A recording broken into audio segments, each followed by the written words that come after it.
एक तर रोहित पवारला कुठली भीती नाही, रोहित पवार कोणाला घाबरत नाही, हे आजपर्यंत तुम्ही त्या ठिकाणी बघितलेलं आहे.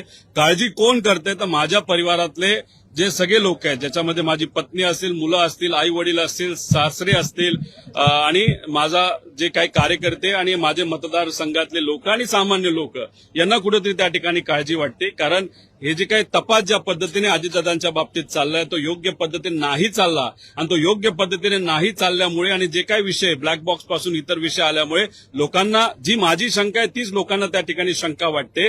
आणि सगळ्यांचं मत आहे एवढे मोठे मोठे लोक या विषयामध्ये जर असतील तर मग उद्या जाऊन माझ्या सेफ्टीबद्दल सुद्धा विषय निर्माण होऊ शकतो.